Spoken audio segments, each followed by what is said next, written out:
Hello， 大家好啊！咁今日同大家嚟到東區啦。我新有呢個新項目啦，海柏公園城邦。咁呢個咧就係位於東區啦。佢地段咧好唔錯啦。大家睇翻嗰邊啦，嗰邊咧就係曼谷廣場啦。咁衣食住行啊、按摩啊，呢度啊全部有齊噶啦。咁你話去翻香港啊，你過去一個盛景上福，由呢度過去都唔係好遠啊，大概5到10分鐘嘅啫。冇錯啦。咁事不宜遲啦，我哋馬上想去了解下。咁啦，同大家了解下呢個項目嘅一個資訊啦。咁其實項目並唔大嘅，咁其實佢佔地咧就約9000平方米，咁啊建築面積咧就係一個3.1萬平方米㗎嚇。咁咧佢裏邊咧就係113戶所組成嘅，咁佢包括咗啦我哋1、2兩棟一個住宅啦，跟住咧喺呢邊有3棟嘅疊墅。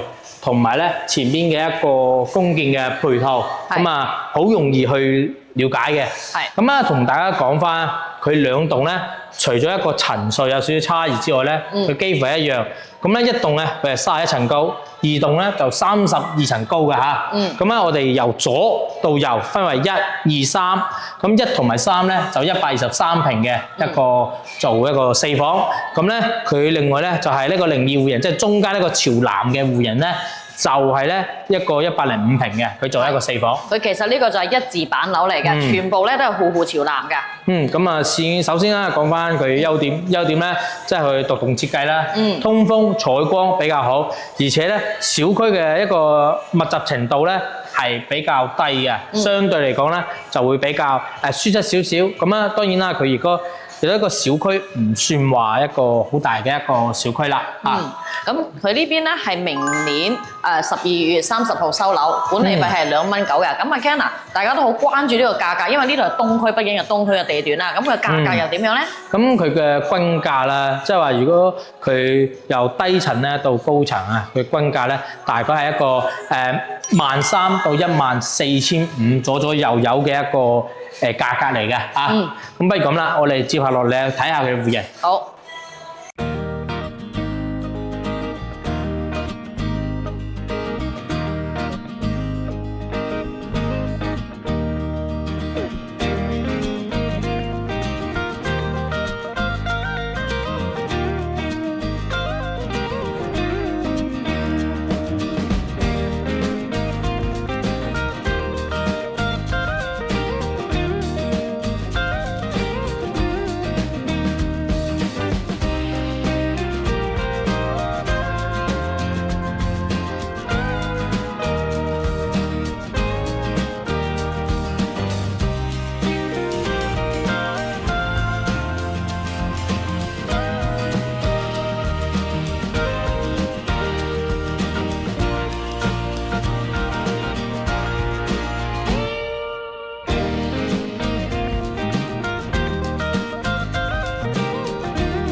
咁啦，我哋首先嚟睇下呢個105平啦，佢係做一個4房。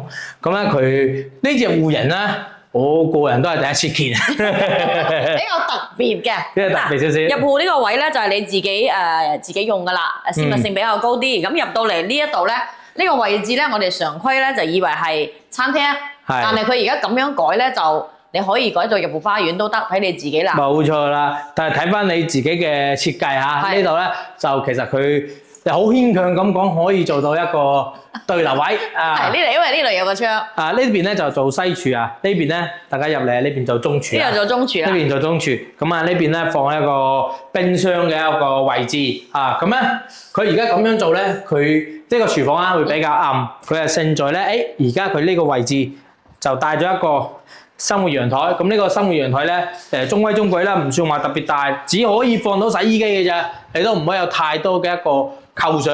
好啊，好在啊，佢係向南啊，有風啊，同埋有光透入嚟。但係你而家開咗嗰個門之後咧，我企喺入邊咧係比較通風㗎。係比較通風嘅。比較通風。咁我哋再睇翻佢個廳啦，佢喺呢度係咁樣㗎。嗱，呢度呢個區域唔計面積，即係打咗個飄窗位。佢而家改咗咧，呢度做餐廳位。即係我講俾大家知，佢呢隻戶型咧。真係好古怪。佢點古怪咧？佢就係喺呢邊咧，佢係做一個房間，佢係完全打咗做一個餐廳嘅一個位置。咁咧佢入嚟呢度仲有一個房間嘅喎。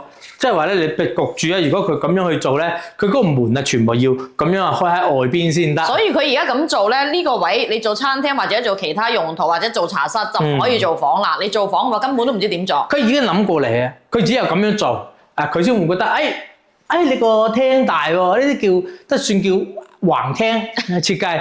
但係如果你咁樣去做房，如果我全部打晒去咗間房咧，佢係比主人房仲要大。如果佢做房咧？佢呢個廳又細嘅喎，因為嗱呢個廳由呢個位到電視位，其實係好短㗎。大概呢度位置大概係3.5米左右有。相對嚟講係比較短嘅。咁呢個位置咧，佢呢個係計一半面積啦。佢呢度係露台嘅。咁佢而家咁樣設計咧，做茶室喎。即係我啱先講話嗰度做茶室又唔需要喎，可以做喺呢度，係真係未見過嘅呢個嘢。係啊，咁啊再睇翻啦，呢度呢塊地啊，唔係成日有。朋友話我哋啊，淨係講好係嘛，講差咁呢度咧呢塊地咧，佢大概咧會起15到20層嘅一個住宅，咁我個人覺得係唔止嘅嚇，我覺得佢起碼30層咧。同埋咧，佢仲有一個咧，佢講咧就係商業用地嚇，咁具體佢商業到咩程度咧，我唔知啦。你話商場就可能機會唔大，因為冇可能啲商場喺度咁高。佢呢個咧好大機會公寓就。要麼就係一樣去做住宅，咁你話去做公寓，咁呢度去做公寓咧，佢就係做商場，跟住咧上邊係密麻嘅公寓，你唔使諗住睇到而家個景啊，睇唔到啊，一定遮住嘅呢邊。冇錯。景觀嘅話就應該麻麻地㗎，好老實講啦。冇錯，我哋睇埋裏邊嘅一個衞生間房間。咁呢度咧有一個衞生間，嗱佢呢度咧就洗手盤，我入嚟幫大家檢查下，還好嘅。衛生間闊度都 OK 嘅，唔至於話好細啊！呢個做細乾濕分區，呢個 OK。咁啊呢邊咧呢個房間啦，呢個房間咧佢就係做一個結構連板俾你嘅。咁啊呢個係成間房係送俾你啦。咁啊都係其中嘅一個優點啦，好嘛？但係佢呢個設計就有啲怪嘅，因為佢個衣櫃就喺入邊，張床咁樣擺係啱嘅，但係呢個過度好似細咁啲啦。我行俾你睇睇啦。咁其實咧。問題係唔係好大，但係咧，即係你會發現一個情況嚇，即係我係做書台啊，我係咁樣寫字，其實唔算書台嘅，嗰度係衣櫃嚟㗎，做唔到書台。即係話你會感覺啊，佢同我哋平時哪怕去做榻米啊，或者行去做咁嘅一個訂製，你而家見到佢只可以咁做，佢冇太多嘅變化空間嘅喺度。係你硬食要咁樣去做，或者你直接推入嚟咯，直接推入嚟會好啲嘅。點講咧？就係有少少難擺家私啊，各方面嘅嘢。冇錯，俾我哋嘅感覺就好似有少少難擺家私啊，因為佢佈局得唔係咁好啊個感覺。你如果你鋪床，你冇得再往外邊移啊嘛，你再往外邊移就頂住個門口啊嘛，所以我只可以推入去。所以我話佢有啲夾硬嚟啊。好，咁我哋再睇翻個主人房嚇，呢度主人房咧係套廁嚟嘅。咁呢個位咧，我同大家點評一下啦，你而家見到冇問題嘅，但係如果你裝咗嗰個濕分區玻璃之後咧，絕對撞手撞腳嘅。冇錯，咁啊你只可以唔裝啦。係啦，你唔裝咧，你又濕立立啦啲嘢，咁呢一個咧你就到時要自己考慮，真係個衞生間唔算大嘅嚇。咁啊去到主人房呢邊啦，咁啊主人房正常啲，佢正常啲，就三邊落床啊，呢度咧就計一半面積，咁我當你去佈建一個飄窗好，佈建一個露台好啦，係咪？你咁樣咧就係，呢個梳妝台喎，咁即係話佢係通光透光比較好，畢竟咧佢而家就係向南，咁啊其實你而家整體睇翻落嚟啊，呢套單位同大家報個價140萬到一個150萬，左右有啊，咁啊即係做一個4房，但係咧佢裏邊咧改動嘅地方比較多，係嘛？好似結構連板啊，你又要再砌牆啊，係咪啊？因為佢毛坯㗎嘛，咁啊你仲要好似佢啱啱咁喎，要打埋房間行去再做，即係話佢改動性會比較大一啲。咁你話去到呢個價，我仲係毛坯，我應該都會比較多嘅選擇嘅。咁啊接下落嚟啦，我哋再睇另外一個房間，睇有冇呢個驚喜，好嗎？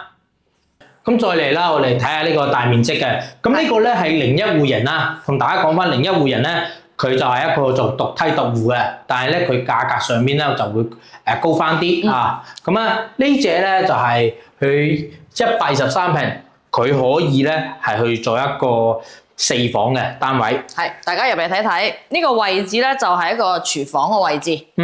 大家可以睇翻。咁佢呢個廚房咧可以做大啲，因為呢度咧咁樣根據設計咧，廚房可以做到嚟呢個位就比較大㗎。係，咁啊佢畢竟係毛坯交樓啊，所以咧你可以做到佢一模一樣都冇問題嘅。咁如果你話我要做一個精裝，咁加1500蚊一平啦。係，冇錯啦。咁我哋去睇翻啦。嗱，呢邊有間房間喎，佢呢個房間咧，佢就全部咧做一個結構連板啦。係。咁啊，佢呢個咧係完全唔計入你一個面積裏邊嘅嚇，所以咧呢間房咧等於係送俾你嘅。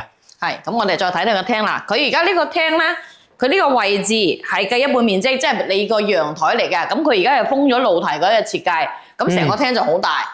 冇錯，咁咧佢露台比較即係話大翻啲，咁咧而家佢望咗去啊，暫時望出去視野咧就係 O K 嘅嚇。係，但係咧佢下邊而家呢度咧仲喺度整緊，咁如果你俾我覺得咧，可能呢邊咧都有可能啊做一個公寓啊，或者去做住宅。你話再做商場咧，我覺得咧機會性咧就唔會話好大，因為你成個咁樣去做商場，你睇翻其實佢咁樣去做啊，你都好難話。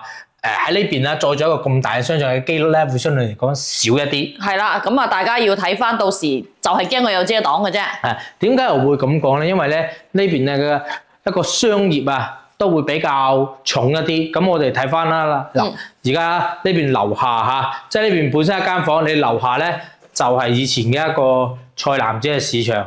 即係呢邊係萬國廣場啦。係。你平時啊一個衣食住行啊，你樓下咧就已經有晒㗎啦，所以咧呢邊咧你相對嚟講啦，會比較旺一啲，而且嗰邊前邊咧就係一個利和廣場啦。咁你平時啊，咁呢啲大型商場平時啊購物啊買嘢啊都係 OK 嘅。哪怕佢呢度去到天虹呢個商場，其實都係6-7分鐘嘅事嚟嘅。冇錯，呢度都唔係好遠，因為區呢邊咧同呢個南區咧相對嚟講咧都會比較近翻啲。其實呢個就係東區南區嘅交界位。咁好，咁呢度咧有一個公共衛生間，大家可以睇翻嘅。呢個衛生間其實亦都闊嘅。